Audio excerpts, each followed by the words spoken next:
நாட்டாமை திரைப்படத்தில் இடம்பெற்றிருக்கும் இந்த சீன் அந்த படத்தின் முக்கியமான காட்சிகளில் ஒன்று.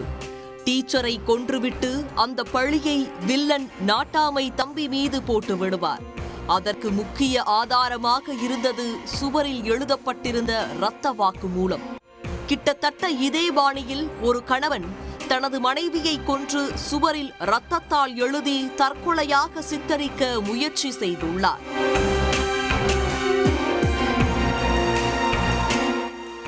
உத்தரப்பிரதேச மாநிலத்தில் உள்ளது பிரயாக்ராஜ். இந்த ஊரை சேர்ந்தவர் ரோஹித் திவேதி. இவரது மனைவி சுஷ்மா.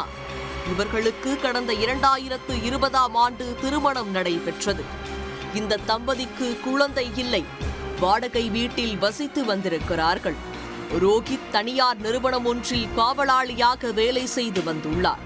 சம்பவத்தன்று வேலைக்கு சென்ற ரோஹித் மனைவிக்கு பலமுறை போன் செய்தும் அவர் எடுக்காததால் வீட்டு உரிமையாளரை தொடர்பு கொண்டு சுஷ்மாவை பார்க்க சொல்லியிருக்கிறார். சாத்தி கிடந்த கதவை திறந்து பார்த்த வீட்டு உரிமையாளர் அதிர்ந்து போயிருக்கிறார்.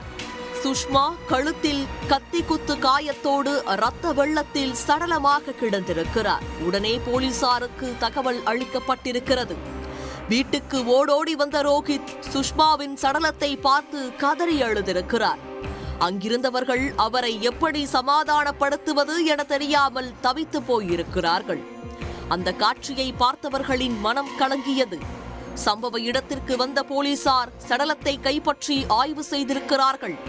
கத்தி தொண்டையை குத்தி சிதைத்திருந்தது. அதோடு வீட்டின் சுவற்றில் எனக்கு மனநிலை சரியில்லை, என் கணவர் நிரபராதி என இரத்தத்தில் எழுதியிருந்தது. குழந்தை இல்லாததால் விரக்தியில் இருந்த சுஷ்மா மனநலம் பாதிக்கப்பட்டிருந்ததாகவும் பலமுறை தற்கொலைக்கு முயன்றதாகவும் ரோஹித் போலீசாரிடம் கூறியிருக்கிறார். சுஷ்மா தற்கொலை செய்து கொண்டிருக்கலாம் என்றுதான் போலீசாரும் ஆரம்பத்தில் நினைத்திருக்கிறார்கள். ஆனால் சுஷ்மாவின் கையில் இருந்த ரத்தம் சுவரில் இருந்த வாசகத்தை எழுத போதுமானதாக இருந்திருக்காது என்பதை போலீசார் கவனித்திருக்கிறார்கள். அதோடு கொலை நடந்த நேரத்தில் ரோஹித் வேலை செய்த இடத்தில் இல்லை என்பதும் போலீசாருக்கு அவர் மீதான சந்தேகத்தை அதிகப்படுத்தியிருக்கிறது. உடனே போலீசார் அவரிடம் கிடுக்கிப்பிடி விசாரணை நடத்தியிருக்கிறார்கள். அதில்தான் ரோஹித்தின் வேஷம் களைந்திருக்கிறது. ஆம், ரோஹித் தான் மனைவியை கொன்றுவிட்டு தற்கொலை நாடகமாடியிருக்கிறார். திருமணமாகி 5 வருடங்கள் ஆன நிலையில் குழந்தை இல்லாததால் கணவன் மனைவிக்குள் அடிக்கடி தகராறு நடந்திருக்கிறது. அதோடு ரோஹித்துக்கு வேறு ஒரு பெண்ணோடு தகாத உறவு இருந்திருக்கிறது. இதை பற்றி தெரிந்ததும் அதிர்ந்து போன சுஷ்மா கணவனோடு சண்டையிட்டு வந்திருக்கிறார். நாளுக்கு நாள் அந்த தகராறு அதிகரித்திருக்கிறது.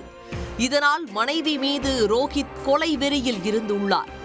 சம்பவத்தன்று வழக்கம் போல கணவன் மனைவிக்கு இடையே சண்டை நடந்திருக்கிறது. ஆத்திரமடைந்த ரோஹித் வீட்டிலிருந்த கத்தியை எடுத்து சுஷ்மாவின் கழுத்தில் குத்தி இருக்கிறார். இரத்த வெள்ளத்தில் சரிந்த சுஷ்மா சம்பவ இடத்திலேயே துடிதுடித்து இறந்து போயிருக்கிறார். பிறகு போலீசில் சிக்கிக் கொள்ளாமல் இருக்க பக்காவாக ஸ்கெட்ச் போட்டு ஒரு தற்கொலை நாடகத்தை செட்டப் செய்ய நினைத்திருக்கிறார் ரோஹித்.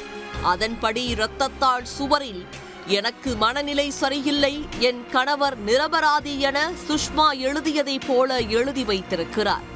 அங்கிருந்து வெளியே சென்ற ரோஹித் பலமுறை மனைவிக்கு போன் செய்திருக்கிறார்.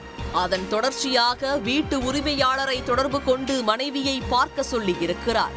சடலத்தை பார்த்ததும் கட்டிப்பிடித்து அழுது நாடகமாடியிருக்கிறார்.